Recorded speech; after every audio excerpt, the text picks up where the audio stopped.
There's a lot in Australian masculinity that we can treasure. A lot of people are performing their masculinity. Telling me the whole, you should shake a hand like this and you should try and crush another man's hand.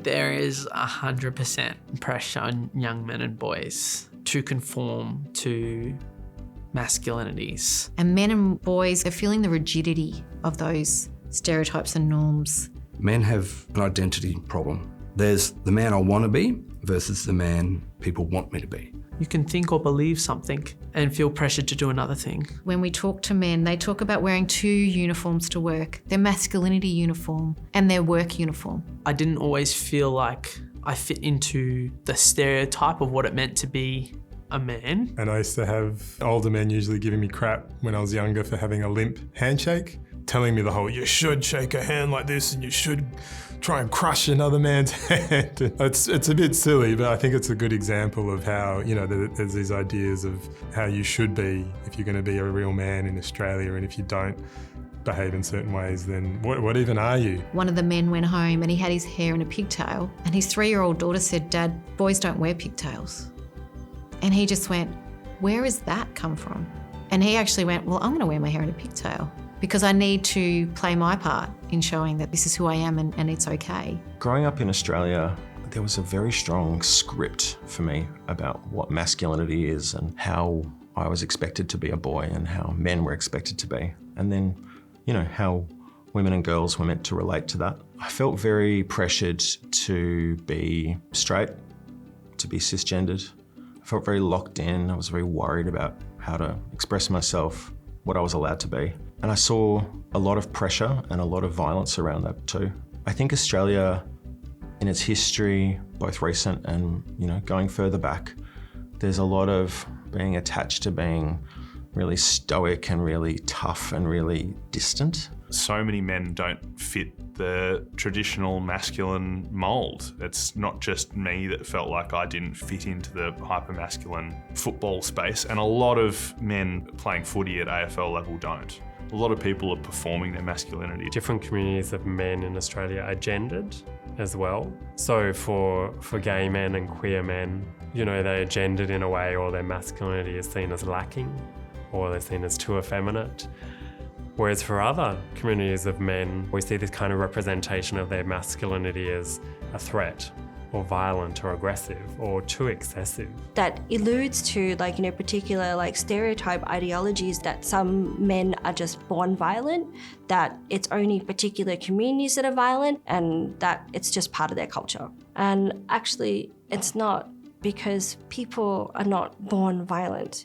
I'm biracial and I'm Middle Eastern, and it wasn't until I actually went back to my mother's home country and I was surrounded by men who were comfortable holding hands and hugging each other and kissing. But it all suddenly made sense, because those are all things that have felt natural to me from a young age. For men of migrant and refugee background, their concepts of understanding what it means to be a man or masculinity there are far different to those of Anglo-Saxon background. There are different ways in which men can experience privilege and have influence and access to resources, but also experience discrimination due to racism or ableism or poverty, or the impacts of colonisation on Aboriginal and Torres Strait Islander men, for example. Our place in society isn't where we would want it to be. We don't have an equal footing. And we have these Western stereotypes as Aboriginal men we have to fit into. Now that's very different from acknowledging my male privilege. I want people to understand that too. I absolutely understand my place in society as a male and what safety that allows me.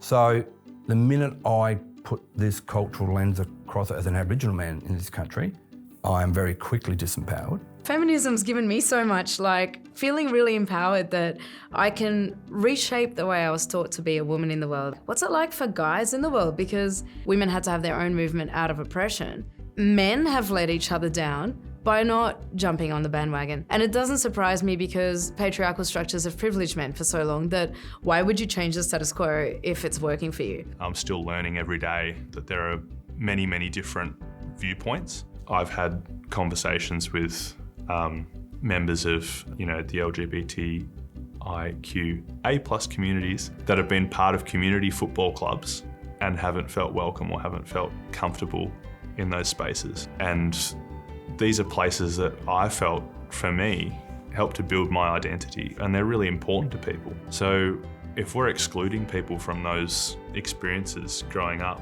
I think that's a massive hole that you're leaving in people's lives. There are people who love sport and who would love to be part of a football club, but if they don't feel like they can walk through the doors and feel comfortable, that's really sad. In Australia, if we think about masculinity and some of the stereotypes, it's still absolutely to be straight. So gender and sexuality is very strongly interlinked in that way in what we expect. And to be noticeably straight in the world and to be recognised as that, you have to do your masculinity well. I knew that I was different, but I could see that happening to the other boys around me too, even ones who have grown up to be cis and straight. I could see it really affecting them. They were also really afraid, and it was really restricting who they were.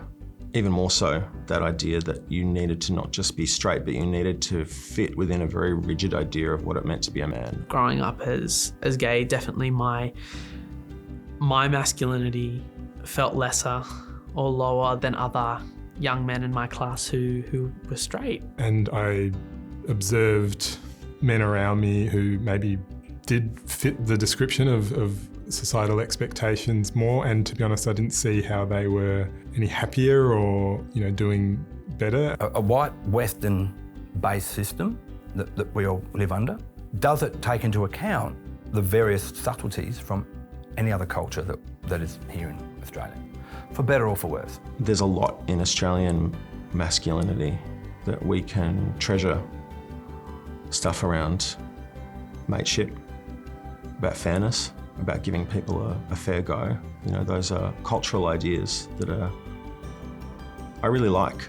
There's some spaces in Australia amongst men where I actually feel really safe, blokes who are open and curious and brave. In Australia, what do we say? We say it's the land of like a fair go, right? But if we're not acknowledging what people are going through or the oppression or the intersectionality, how is it really that fair?